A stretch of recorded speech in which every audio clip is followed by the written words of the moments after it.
안녕하세요 여러분, 성공합시다. 혹시 여러분 중에 정말 너무 낙담이 돼서 포기하고 싶은 생각이 드시는 분 계신가요? 그러면 오늘 영상은 끝까지 꼭 봐주셔야 돼요. 저도 그런 마음이 있었는데 오늘 아침에 이 말씀을 통해서 정말 새 힘을 주시더라고요. 꼭 끝까지 봐주세요. 자, 1절. 형제들아, 사람이 만일 무슨 범죄한 일이 드러나거든 신령한 너희는 온유한 신령으로 그러한 자를 바로잡고 너 자신을 살펴보라. 너도 시험을 받을까 두려워하라. 자, 우리가 사람을 부를 때 호칭이 굉장히 중요하죠. 바울은 지금 갈라디아 성도들에게 형제들아 이렇게 불렀어요. 이것은요, 그리스도를 머리로 한 몸이 된 생명 공동체임을 고백하는 호칭이에요. 그들에게 어떤 사람이 죄에 빠진 일이 드러났을 때 대처하는 방법을 알려주고 있는데요. 우선 여기서 죄에 빠진 일은요, 어떤 악의적인 의도를 가지고 했던 일도 아니고 상습적으로 하는 그런 죄하고는 조금 달라요. 살다 보면 우리가 의도하지 않아도 우리의 연약함 때문에 죄를 짓게 되는 경우가 있죠. 바로 그런 경우를 말하죠. 그런 죄에 빠진 사람을 발견했을 때 그 사람을 정죄하고 비난하면서 사회적으로 사장시키지 말라는 말이에요. 사람들은요, 죄를 발견하면 일단 비난하고 정죄하죠. 그것도 아주 공개적으로 하죠. 그렇게 하는 밑바닥은요, 나는 이 사람하고 달라 이러면서 딱 단절을 시키는 거예요. 게다가 있는 그대로 말하는 것도 아니고 더 부풀려서 말하잖아요. 또 그 사람이 뭐 지금까지 나쁜 짓만 했겠어요. 좋은 일도 했고 선한 행동도 했을 건데 그런 거는 뭐 아무것도 생각하지 않고 그 죄만 강조해서 이 사람이 마치 이런 죄만 저지른 사람처럼 사회적으로 매장을 시키죠. 특히 요즘같이 SNS가 발달되어 있는 사회에서는요, 이런 현상이 더 강해요. 그러지 말라는 당부죠. 왜냐면요, 우리는 성령의 인도하심을 따라 사는 사람들이기 때문이죠. 온유한 마음으로 그 잘못된 것을 바로 잡아주고 더 나아가서 그 사람을 비난하는 대신 자기 스스로를 살펴서 유혹에 빠지지 않도록 조심하래요. 자, 여기서 온유라는 단어가 굉장히 중요한데요. 우리가 저번 시간에도 온유라는 개념 배웠잖아요. 성령의 열매 중에 하나죠. 이 온유는 우유부단함이나 나약하다 이런 의미가 아니에요. 부드럽고 겸손하지만 강인한 단어죠. 당시 헬라 사람들은요, 이 단어를 강한 사람한테 붙여줬어요. 조금 쉬운 예를 들어보자면 야생마가 있는데 잘 훈련이 돼가지고 절제된 행동을 하고 조련사의 말대로 너무 정확하게 행동을 한다면 그때 사람들이 온유라는 단어를 사용했어요. 즉, 잘 훈련되고 절제된 부드러운 강인함이 온유예요. 또 예수님도 그렇죠. 예수님은 나는 온유하다 이렇게 말씀하셨잖아요. 예수님은 하나님이시지만 사람의 몸을 입고 이 땅에 태어나셨어요. 그리고 성장 과정을 거쳐서 결국 십자가를 지신 것 자체가 온유죠. 성령의 인도하심을 받아 이렇게 온유한 마음이 훈련된 성도들은 잘못에 빠진 사람들을 세상 사람들처럼 정죄하고 죽이지 말고 바로 잡아주면서 다시 살려내라고 말하고 있어요. 또 여기서 유의할 점은 죄를 그냥 덮어주는 것도 아니에요. 진리 앞에서 바로 세워서 살려내는 것이 아주 중요한 포인트죠. 자, 2절. 너희가 짐을 서로 지라. 그리하여 그리스도의 법을 성취하라. 서로 남의 짐을 져주래요. 그러면 그리스도의 법을 성취할 거래요. 그리스도 안에서 한 몸이 된 형제 자매들은 서로의 짐을 당연히 져줘야 돼요. 제가 지속적으로 든 예지만 오른손이 다치면 왼손이 생각하는 것이 아니라 반사적으로 움직이잖아요. 감싸주고 약도 발라주고 오른손이 못하는 거를 대신해주죠. 이거는 왼손뿐만 아니라 온몸이 반응하잖아요. 같이 통증도 느끼고요. 이럴 수밖에 없는 것은 한 몸이고 한 생명으로 묶어져 있기 때문이에요. 이것이 서로 짐을 져주는 원리이고 방법이죠. 그렇게 하면 그리스도의 법을 성취할 수 있대요. 그리스도의 법은 뭐겠어요? 내 사랑이죠. 내 이웃을 내 몸과 같이 사랑한다는 그 사랑을 실천하라는 거예요. 이웃을 위해서 내 생명까지도 내줄 수 있는 십자가의 사랑법이죠. 그 법을 인생을 통해서 성취하래요. 이 말은요, 예수님께서 이미 십자가에서 성취해 주신 승리를 우리 삶 속에서도 계속 체험하면서 이뤄가라는 말이에요. 자, 3절. 만일 누가 아무것도 되지 못하면 된 줄로 생각하면 스스로 속임이라. 각각 자기 일을 살피라. 그리하면 자랑할 것이 자기에게서는 있어도 남에게는 있지 아니하리니. 자, 자기 자신에 대해서 헛된 자랑하지 말고 서로 짐을 잘 지기 위해서 자신을 잘 살펴보래요. 우리는요, 남은 굉장히 잘 살피고 단점도 쏙 뽑아내는 재능이 있는데 스스로에 대해서는 굉장히 후해요. 그러나 십자가에서 깊이 주님을 만난 사람일수록 나에게는 엄격해지고 남에게는 너그러워지죠. 자, 5절. 각각 자기 짐을 질 것이라. 각각 자기 몫의 짐을 지래요. 아까 2절에서는 서로 남의 짐을 져주라고 했잖아요. 그러면 이 말은 대립하는 건가요? 그렇지 않아요. 사실 2절과 5절의 짐은요, 우리말 성경에는 동일하게 짐으로 되어 있지만요, 영어나 원어 성경에 보면 구분되어 있어요. 2절의 짐은요, 혼자 질 수 없는 아주 무거운 짐을 말하고요, 5절의 짐은요, 우리가 들고 갈 수 있는 가벼운 짐을 말해요. 즉 자기 몫의 가벼운 허물과 짐은 스스로 감당하고 다른 지체가 홀로 질 수 없는 아주 무거운 짐을 지고 있을 때는 함께 나누어서 서로 짐을 지어주라는 뜻이죠. 사실 각각의 짐을 져줄 줄 알아야 비로소 서로의 짐을 져줄 수 있잖아요. 그러니까 연결된 말이라고 볼 수 있어요. 자, 6절. 가르침을 받는 자는 말씀을 가르치는 자와 모든 좋은 것을 함께 하라. 자, 말씀을 배우는 사람은 가르치는 사람과 모든 좋은 것을 나누어야 한대요. 이 말은요, 영적인 부분과 물질적인 부분을 다 포함하고 있어요.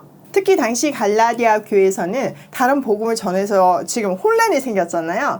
그들 중에 성숙한 그리스도인들이 보다 못해서 말씀 사역을 시작했어요. 다른 복음이 전해지는 것을 두고 볼 수는 없었으니까요. 이렇게 말씀 사역에 집중을 하다 보니까 당연히 생계가 어려워졌어요. 이런 배경을 염두에 두고 영적인 좋은 것을 함께 나누었으니까 물질적인 것도 함께 나누라는 말이에요. 이 원리는 로마서 15장에서도 우리가 찾아볼 수 있는데요. 예루살렘 구제 헌금에 대해서 언급하면서 그들은 빚진 자니까 영적인 것을 나누었으면 물질적인 것도 나누는 것이 너무나 당연하다라고 말하고 있어요. 같은 원리 맞죠?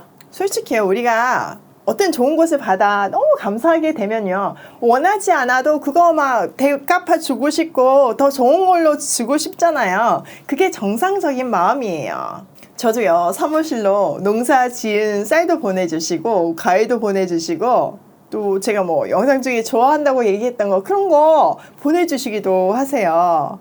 진짜 너무너무 감사해요. 근데 제가 공개적으로 감사를 거의 드리지 않아요. 왜냐하면은 다른 분들한테 부담이 될까 봐서요. 마음은 너무 감사한 거 이 자리를 빌어서 표현할게요. 그러니까 제가 막 공개적으로 감사하다고 안 해도 서운해하지 마세요. 그리고 또 이거 절대 부담 드리려고 언급한 거 아닌 거 아시죠?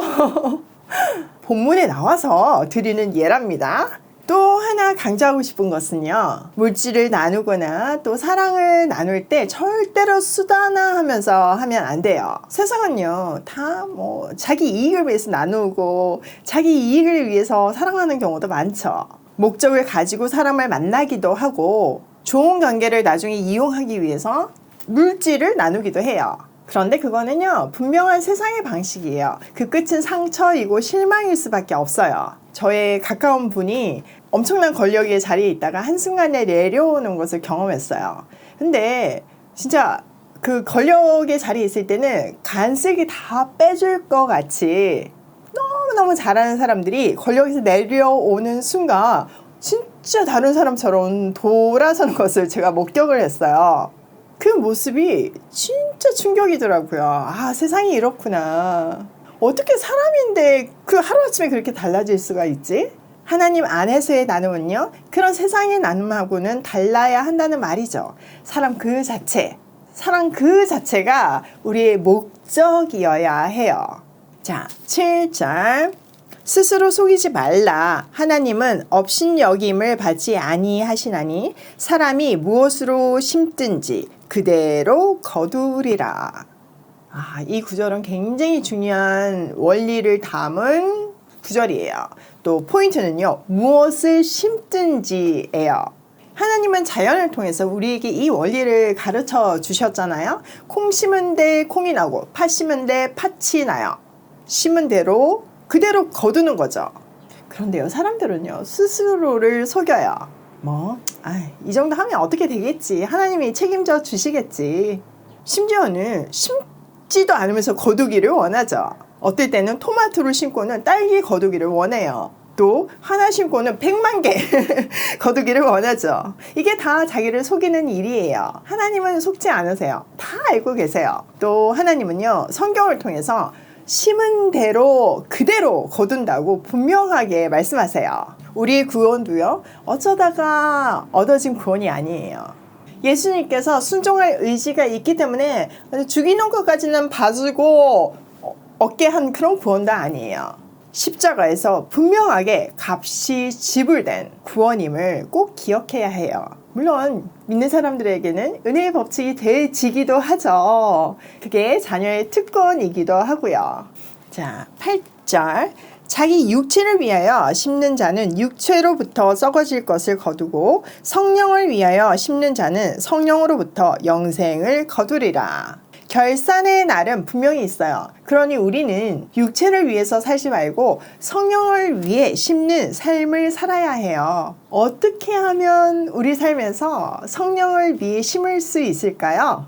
네, 바로 5장에서 배웠죠. 22절, 23절. 성령의 열매가 쫙 나와 있잖아요. 그 성령의 열매를 맺는 삶을 살면 성령을 위해 심는 삶이에요. 우리의 성품이 그리스도의 성품으로 바뀌는 삶이죠. 그리스도의 종으로 섬기는 삶, 목숨을 내줄 정도의 진정한 사랑. 그게 우리의 성품이 되어야 하고 우리의 삶이 되어야 한다는 말이에요. 요즘 초등학교 학생들의 꿈이 건물주라는 얘기를 들었어요. 실제로 우리 막내 아들 졸업식 때 그렇게 말하는 아이들을 보고 진짜 너무 속상하더라고요. 그러니까 많은 사람들이 건물 하나만 물려받아도 인생이 든든하다고 생각을 하잖아요. 근데 우리는요, 그 정도가 아니에요. 하늘의 유업을 이을 상속자가 되었어요. 그러니까 나를 위한 어떤 대책이 필요 없어요. 제가 아들 셋이잖아요. 그럼 가끔 저한테 아들 셋인데 집을 어떻게 구해주냐 이렇게 말씀하시는 분도 계세요. 저도 집이 없거든요. 집이 없으면 집 걱정 안 하고 살아요. 근데 아들 집까지 제가 왜 걱정을 하겠어요. 그런데요, 만약에 제가 하나님을 몰랐다면 엄청 걱정하고 해줄 수 없는 지금 저의 상태에 굉장히 절망했겠죠. 또 어른들 사이에 이런 유행어가 있대요. 재산은 죽기 전까지 무조건 갖고 있어야 된다. 부모한테 돈이 있어야지 자녀들이 태도가 달라진다. 근데 이 말도 들으면 너무 불쌍해요. 자녀와의 관계를 그렇게 돈을 담보로 유지하니까 그 관계가 온전해질 수도 없고 진짜 불쌍한 인생인 거죠. 저는 정말 그런 생각도 안 할 뿐더러 그런 말을 너무 부끄러워서 할 수도 없을 것 같아요. 자녀하고 그런 관계면 내 인생이 헛산 거 아닌가요?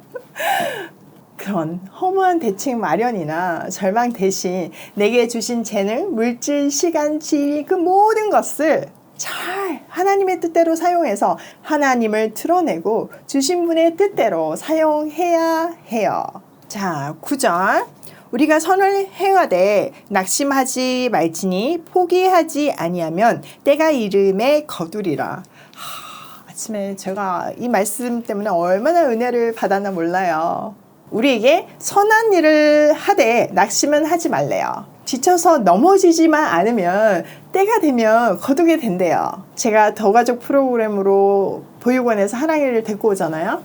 그런데 이 아이는 법적으로 입양될 수 없는 조건의 아이예요. 그래서 저는 이 아이를 이모로 만났지만 엄마 역할을 해주고 싶었어요. 근데 쉽지가 않더라고요. 어쨌든 거기서 살면 거기 생활대로 하고 여기서 내가 조금 이렇게 해도 이게 바뀌지가 않는 거예요. 교육이 일관되지 않으니까요. 시간이 좀 많아지면 달라질까 싶어서 지금 아이한테 너무 중요한 시기잖아요. 아직 만 4세가 안 되었으니까요. 그래서 진짜 큰 결단을 하고 수요일부터 일요일까지 데리고 있어요.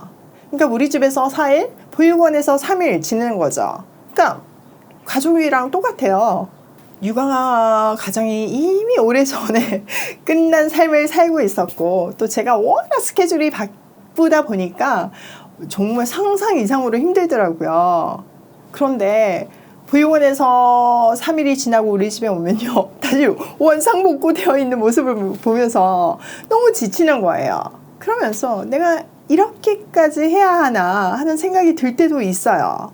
이게 무슨 소용일까? 나는 너무 힘든데. 물론 아이가 많이 변했죠. 긴 시간 동안 보면 보육원에서도 인정하고 주위 사람들이 다 인정을 해요. 그래도 당한 당사자는 안 변하는 것 같고 좀 되게 많이 힘들더라고요. 그럴 때마다 저는 기도할 수밖에 없었고요. 하나님은 한 영혼을 향한 아버지의 마음을 저한테 쏟아부어 주셨어요. 지난주는요, 우리 하랑이가 한 성격 하거든요. 근데 정말 힘들게 하는 거예요. 그동안 가르쳤던 거가 원상복귀 되는 그런 순간같이 느껴지기도 했고, 또 그것 때문에 남편하고 진짜 큰 다툼도 있었어요. 그러면서 아니 애기인데도 지금 이 정도면 나중에 사춘기 때는 어떡하지? 덜컥 겁도 나고 두려움도 오더라고요. 그러면서 그냥 이모 선에서 해야겠다. 그러면 나도 좀 편안하고 아이는 또 적당한 선에서 케어를 받으니까 합리적으로 보이잖아요. 그래서 눈 뜨자마자 정말 아버지의 뜻을 구했어요. 일단 뭐 내가 노력해도 이거는 할 수 있는 영역이 아니고요. 무엇보다 내 뜻보다는 아버지의 뜻대로 살고 싶으니까요. 근데 오늘 보면 딱 주시면서 낙심하지 말고 지치지 말아라. 때가 되면 거둘 거다. 이런 마음을 딱 주시는 거예요. 정말 눈물이 쏟아지더라고요.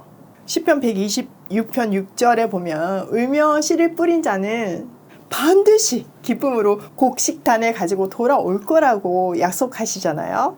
지금 제가 울며 씨를 뿌리지만 반드시 하나님의 때에 기쁨으로 곡식을 거둘 줄 믿어요. 그렇게 확신을 주시니까 두려움이 기대로 변하더라고요. 여러분, 기도로 우리 하나님 같이 양육해 주세요. 우리의 인생은요, 이런 순간들의 연속이죠. 그런데 분명한 것은 그때마다 주시는 힘으로 순종하다 보면 때가 되면 거둘 수 있다는 사실이에요. 그러니까 여러분, 힘내세요. 낙심하지 마세요. 지쳐서 넘어지지도 마시고요. 이미 십자가의 승리 속에 있는 우리는요, 딱 하나만 안 하면 돼요. 뭔지 아세요? 포기하는 거예요. 아니, 하나님이 약속을 해주셨는데 내가 포기하는 거, 이거 진짜 엄청난 불순종이고 교만인 거 아시죠? 포기하면 안 됩니다. 자, 10절. 그러므로 우리는 기회 있는 대로 모든 이에게 착한 일을 하되 더욱 믿음의 가정들에게 할지니라. 그러니 기회가 있는 동안 모든 사람에게 우리는 선한 일을 해야 해요. 내가 좋아하는 사람에게만 하는 것이 아니라 모든 사람이요. 이거 굉장히 중요해요. 특히나 또 언급하고 있죠. 믿음의 식구들에게는 더더욱 그렇게 해야 해요. 우리 하나님 같이 키워주세요. 자, 오늘 내용을 우리 삶에 한번 적용을 해보면요. 첫 번째, 서로의 짐을 져주자. 혼자서 절대 못하는 일이 있어요. 저도 하나님 키우는 거 혼자 못할 것 같아서 여러분한테 나누잖아요. 짐을 져주세요. 기도해주세요. 그리고 때가 됐을 때 하나님이 어떤 열매를 거두게 하실지 같이 지켜보면 좋겠어요. 두 번째, 내 몫의 짐을 내가 지자. 내가 할 수 있는 거는 해결할 수 있는 능력이 있어야 되죠.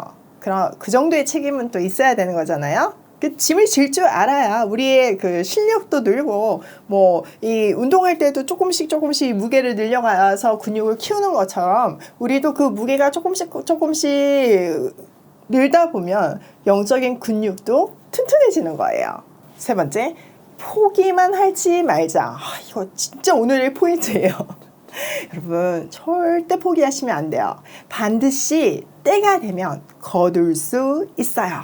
그리고 우리는 하늘 유업을 이미 상속받은 상속자예요. 그러니까 대책 마련 걱정 안 하셔도 되고 자녀 걱정 안 하셔도 되고 다 책임져 주십니다.